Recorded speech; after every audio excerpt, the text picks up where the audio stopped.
आइए आज एक ऐसे सफर पर चलते हैं जो सिर्फ एक कहानी नहीं बल्कि खुद जिंदगी की एक तफसीर है। ये हजरत यूसुफ अलैहिस्सलाम की दास्तान है। एक ऐसा सफर जो कुएं की गहराइयों से शुरू हुआ और सल्तनत के तख्त पर जाकर मुकम्मल हुआ। ये सब्र की, ईमान की और इस अटल यकीन की कहानी है कि अल्लाह का मंसूबा हमेशा हमेशा बेहतरीन होता है, चाहे रास्ता हमें कितना ही मुश्किल क्यों ना लगे। एक ख्वाब, कुएं की तारीकी, गुलामी की जंजीरें, एक झूठा इल्ज़ाम और फिर 7 साल कैद की तन्हाई, और इन सब के बाद एक सल्तनत। जी, ये कहानी इन्हीं आजमाइशों से गुजरकर एक ऐसी अजीम कामयाबी तक पहुंचने की है जिसकी मिसाल मिलना मुश्किल है। तो हमारी कहानी शुरू होती है कनान की सरजमीन से। यहाँ अल्लाह के नबी हजरत याकूब अलैहिस्सलाम अपने 12 बेटों के साथ रहते थे। सोचिए कैसा नूरानी माहौल होगा इस घर का। लेकिन इसी घर में, इसी रोशनी के नीचे वालिद की मोहब्बत के साए में हसद के बीज भी पनप रहे थे। एक सुबह एक मासूम बच्चा अपने वालिद के पास दौड़ता हुआ आता है। वो हजरत यूसुफ अलैहिस्सलाम हैं और वो कहते हैं, अब्बा जान, मैंने एक अजीब ख्वाब देखा है। मैंने देखा कि 11 सितारे और सूरज और चांद वो सब मुझे सजदा कर रहे हैं। ये कोई आम ख्वाब नहीं था, ये तो उनकी आने वाली तकदीर की पहली वाज़ेह झलक थी। अब देखिए, हजरत याकूब अलैहिस्सलाम तो खुद नबी थे। वो इस ख्वाब की गहराई को फौरन समझ गए। उन्हें पता चल गया कि ये एक अजीम मुस्तकबिल की खुशखबरी है, लेकिन साथ ही ये खतरे की घंटी भी थी। उन्होंने फौरन अपने प्यारे बेटे को समझाया, बेटा, अपना ये ख्वाब अपने भाइयों को हरगिज मत बताना, वरना उनके दिलों में जो हसद है ना, वो उन्हें तुम्हारे खिलाफ किसी साजिश पर उकसा देगा। लेकिन जो होना होता है वो होकर रहता है। भाइयों के दिल में हसद की आग कुछ ऐसी भड़क चुकी थी जो सिर्फ यूसुफ अलैहिस्सलाम को अपने रास्ते से हटाकर ही ठंडी हो सकती थी। उन्हें लगता था कि वालिद की सारी मोहब्बत बस यूसुफ के लिए है, और यही एहसास, यही गलत फहमी उन्हें एक खौफनाक मंसूबे की तरफ ले गई। एक ऐसा मंसूबा जो हजरत यूसुफ अलैहिस्सलाम की तवील और कठिन आजमाइशों का पहला कदम था। और उनका मंसूबा कितना सोचा समझा और बेरहम था। सबसे पहले उन्होंने अपने वालिद को धोखा दिया, बहाना बनाया कि हम यूसुफ को अपने साथ खेलने के लिए ले जा रहे हैं। फिर जब वो दूर जंगल में पहुंच गए तो उन्होंने अपने ही छोटे भाई को एक अंधे गहरे कुएं में फेंक दिया, और शाम को झूठे आंसू बहाते हुए एक खून लगी कमीज लेकर वापस आए और कहा कि इसे तो भेड़िया खा गया है। जरा तस्वुर कीजिए उस कुएं की तारीकी और तन्हाई का, जहां हर उम्मीद खत्म हो जाती है। लेकिन वहीं इसी अंधेरे में अल्लाह ने अपने नबी को तन्हा नहीं छोड़ा। वही नाजिल हुई कि घबराना नहीं, एक दिन आएगा जब तुम उन्हें उनका ये किया हुआ काम याद दिलाओगे। ये तवक्कुल का पहला सबक था। खैर, कुछ ही देर में वहां से एक काफिला गुजरा। उन्होंने यूसुफ को कुएं से निकाला, लेकिन ये रिहाई भी एक नई आजमाइश का आगाज थी। इसी काफिले वालों ने उन्हें मिस्र ले जाकर चंद सिक्कों के बदले गुलाम बनाकर बेच दिया। मिस्र पहुंचकर उन्हें वहां के एक बड़े वजीर अजीज मिस्र ने खरीद लिया। वक्त गुजरता गया, यूसुफ अलैहिस्सलाम जवान हुए। अल्लाह ने उन्हें बेमिसाल हुस्न भी दिया और हिकमत और इल्म भी। लेकिन इसी महल की शानो शौकत में उनकी जिंदगी का शायद सबसे कड़ा इम्तिहान उनका इंतजार कर रहा था। अजीज की बीवी उन पर फरेफ्ता हो गई और एक दिन सारे दरवाजे बंद करके उन्हें गुनाह की दावत दी। लेकिन यूसुफ अलैहिस्सलाम ने फौरन कहा, माअज़ अल्लाह, मैं अल्लाह की पनाह मांगता हूँ। मेरे मालिक ने मुझे इतनी इज्जत दी है, मैं ये खयानत हरगिज नहीं कर सकता। और ये कहकर वो बचने के लिए दरवाजे की तरफ भागे। उस औरत ने उन्हें पीछे से पकड़ने की कोशिश की और उनकी कमीज पीछे से फट गई। और ऐन इसी लम्हे दरवाजे पर कौन था? खुद अजीज मिस्र। औरत ने एक पल की देर न की और सारा इल्जाम यूसुफ अलैहिस्सलाम पर डाल दिया। लेकिन वहां मौजूद एक समझदार शख्स ने एक ऐसी दलील दी जो फैसला कुन थी। उसने कहा, देखो, अगर कमीज आगे से फटी है तो औरत सच्ची है, और अगर पीछे से फटी है तो यूसुफ सच्चे हैं। बेगुनाही तो साबित हो गई, लेकिन महल की झूठी इज्जत बचाने के लिए फैसला यह हुआ कि यूसुफ अलैहिस्सलाम को ही कैद में डाल दिया जाए।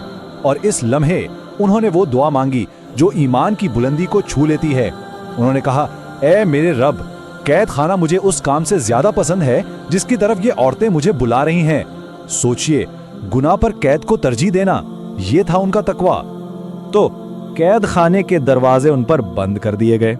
बज़ाहिर तो ये कहानी का एक और तारीक मोड़ था, एक तरह का इख्तिताम, लेकिन हकीकत में ये अल्लाह के अजीम मंसूबे का अगला बाब था। यही तारीक कोठड़ी, यही कैद आगे चलकर उनके उरूज का जीना बनने वाली थी। और यहीं पर अल्लाह का दिया हुआ एक खास इल्म यानी ख्वाबों की ताबीर उनकी रहाई की चाबी साबित हुआ। कैद में उनके साथ 2 और नौजवान भी थे। एक दिन उन दोनों ने अपने अपने ख्वाब यूसुफ अलैहिस्सलाम को सुनाया और ताबीर पूछी। आपने एक को बताया कि तुम जल्द रिहा हो जाओगे और बादशाह को शराब पिलाओगे, और दूसरे को बताया कि तुम्हें सूली दी जाएगी, और हुआ भी बिल्कुल वैसा ही। रिहा होने वाले शख्स से आपने कहा था कि बादशाह के सामने मेरा जिक्र जरूर करना, लेकिन रिहा होते ही शैतान ने उसे ये बात भुला दी और यूसुफ अलैहिस्सलाम मजीद कई साल इसी कैद की तन्हाई में सब्र करते रहे। और फिर कई साल बीत गए। एक दिन मिस्र के बादशाह ने एक बड़ा परेशान कुन ख्वाब देखा। उसने देखा कि 7 मोटी ताजी गायें हैं जिन्हें 7 दुबली पतली गायें खा रही हैं। पूरे दरबार में कोई इस ख्वाब का मतलब न समझा सका। तब अचानक उस पुराने कैदी को यूसुफ अलैहिस्सलाम याद आए, और जब यूसुफ अलैहिस्सलाम से पूछा गया तो उन्होंने ना सिर्फ ख्वाब की ताबीर बताई बल्कि उसके साथ एक पूरा माशी मंसूबा भी पेश कर दिया कि 7 साल खुशहाली के आएंगे, उसमें गल्ला जमा कर लो, क्योंकि उसके बाद 7 साल का बदतरीन कहत आने वाला है। बादशाह उनकी हिकमत और दूरअंदेशी से इतना मुतासिर हुआ कि उसने फौरन उनकी रिहाई का हुक्म दे दिया। लेकिन यूसुफ अलैहिस्सलाम ने कैद से बाहर आने से इनकार कर दिया। उन्होंने कहा कि रिहाई से पहले मेरे किरदार पर जो दाग लगाया गया है उसका साफ होना ज्यादा जरूरी है। उन्होंने उस शख्स से कहा, जाओ अपने बादशाह से कहो कि पहले उन औरतों के मामले की तहकीक करे जिन्होंने अपने हाथ काट लिए थे। फिर बाकायदा तहकीक हुई, उन औरतों को बुलाया गया और सबके सामने हजरत यूसुफ अलैहिस्सलाम की बेगुनाही सूरज की तरह रोशन हो गई। इसके बाद बादशाह ने उन्हें न सिर्फ इज्जत से रिहा किया बल्कि मिस्र के तमाम खजानों और वसाइल का निगरान बना दिया। वक्त गुजरता गया और जैसा कि उन्होंने बताया था, शदीद कहत ने पूरे इलाके को अपनी लपेट में ले लिया, और यही कहत बरसों पहले बिछड़े हुए भाइयों की मुलाकात का सबब बनने वाला था। कहत की ये लहर कनान तक भी जा पहुंची। हजरत याकूब अलैहिस्सलाम ने अपने 10 बेटों को गल्ला और अनाज लेने के लिए मिस्र भेजा। उन्हें क्या मालूम था कि वो जिस अजीम शान और इंसाफ पसंद हाकिम से मदद मांगने जा रहे हैं वो कोई और नहीं बल्कि उनका अपना वही भाई है जिसे उन्होंने सालों पहले एक कुएं में फेंक दिया था। जैसे ही वो भाई दरबार में दाखिल हुए, यूसुफ अलैहिस्सलाम ने उन्हें पहली ही नजर में पहचान लिया। लेकिन वो अपने भाई को इस शाही शान शौकत में कैसे पहचानते? आपने अपनी पहचान छुपाए रखी और एक हिकमत अमली बनाई ताकि उनका सगा छोटा भाई बिन्यामीन भी मिस्र आ सके। उन्होंने भाइयों से कहा कि अगली बार जब आओ तो अपने इस छोटे भाई को साथ लेकर आना, वरना तुम्हें गल्ला नहीं मिलेगा। यहाँ एक लम्हे के लिए रुककर सोचिए, जिन भाइयों ने इन्हें कुएं में फेंका था, आज वही भाई उनके सामने एक साइल बनकर बेबस खड़े हैं। अब क्या होगा? क्या ये इंतकाम लेने का बेहतरीन मौका है, या फिर ये इससे कहीं ऊंचे माफी के मुकाम पर खड़े होने का वक्त है? और यहीं से कहानी अपने उरूज पर पहुंचती है, वो मुकाम जहां अल्लाह का मंसूबा पूरी तरह से खुलकर सामने आ जाता है, जहां राज फाश होते हैं, जहां माफी का दरिया बहता है, और जहां बचपन में देखा गया वो पैगंबराना ख्वाब आखिरकार हकीकत का रूप धार लेता है।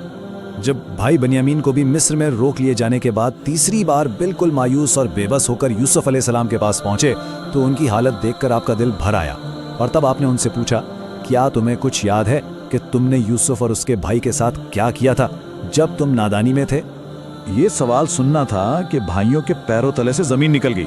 उन्होंने पहचान लिया और कांपती आवाज में पूछा, क्या आप ही यूसुफ हैं? आपने फरमाया, हाँ मैं यूसुफ हूं और ये मेरा भाई है। और फिर तारीख का वो अजीम तरीन जुमला अदा किया जो माफी की सबसे बड़ी मिसाल है।